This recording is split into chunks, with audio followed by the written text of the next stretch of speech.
The botanical garden had always been my sanctuary.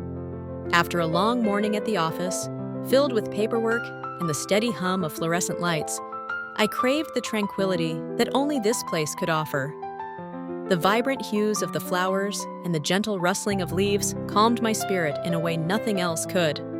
It was spring, and the garden was at its best, a tapestry of colors bursting forth as if nature itself had decided to celebrate. I walked along the familiar stone path, my taupe office bag hanging from my shoulder. The soft click of my heels against the stones was almost rhythmic, a contrast to the symphony of chirping birds and the whisper of the breeze. I stopped in front of a cluster of camellias, their bright pink and white petals glowing under the noon sun. Camellias, they had always fascinated me. Their beauty was undeniable, but it was their symbolism that drew me in. Admiration and the love of challenges. How fitting, I thought, for someone like me, a Taurus, who thrived on stability but secretly yearned for growth. As I bent down to examine the delicate petals, a voice interrupted my thoughts. Camellias, beautiful, but demanding. They need just the right care to bloom like this. Startled, I straightened and turned to find the source of the voice. There he was, a man with sandy brown hair that glinted in the sunlight and a smile that felt warm and inviting.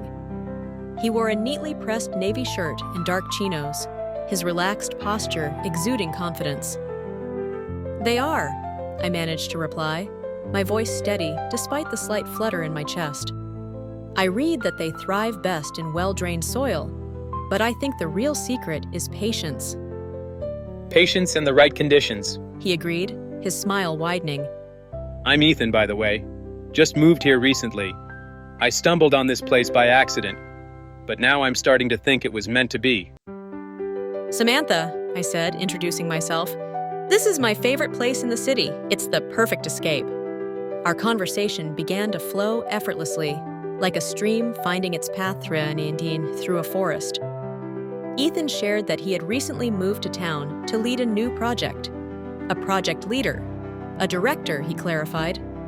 He spoke with enthusiasm about his work, his voice carrying a mix of focus and creativity that I found captivating. There was something about his presence that felt easy, natural. Perhaps it was his outgoing demeanor, or the way he seemed so at home in a place he'd only just discovered. As we walked together, the garden seemed to transform. The roses, tulips, and camellias felt like silent witnesses to this unexpected meeting. I found myself opening up, sharing bits of my life I rarely discussed with strangers. My steady job at the government office, my love for gardening and shopping, my dreams of a secure and fulfilling life. He listened to it all with genuine interest. "Do you know what camellias mean?" I asked, gesturing to the flowers around us. He tilted his head, intrigued. Tell me. "They symbolize admiration and the love of challenges," I explained. "It's ironic, isn't it? They're one of the boldest flowers here, yet their meaning hints at difficulty." Ethan chuckled softly. Maybe challenges aren't warnings but invitations. Life would be pretty dull without them, don't you think? His words lingered in my mind as we continued walking. I had always been one to avoid unnecessary challenges, preferring the comfort of routines and predictability. But here was this man, new to the city and unafraid to embrace the unknown. It was refreshing and a little unnerving. We stopped by a small fountain surrounded by lilies, their pale blooms reflecting the midday light. Ethan leaned casually against the stone edge, his gaze meeting mine. Thank you for making this place feel a little less lonely, he said sincerely. I hope this isn't our last meeting. My cheeks warmed and I nodded, a soft smile playing on my lips. The garden's always here, and so am I. Who knows what might grow? As he walked away, I lingered by the fountain, my thoughts swirling. The camellias swayed gently in the breeze, as if offering their silent blessing.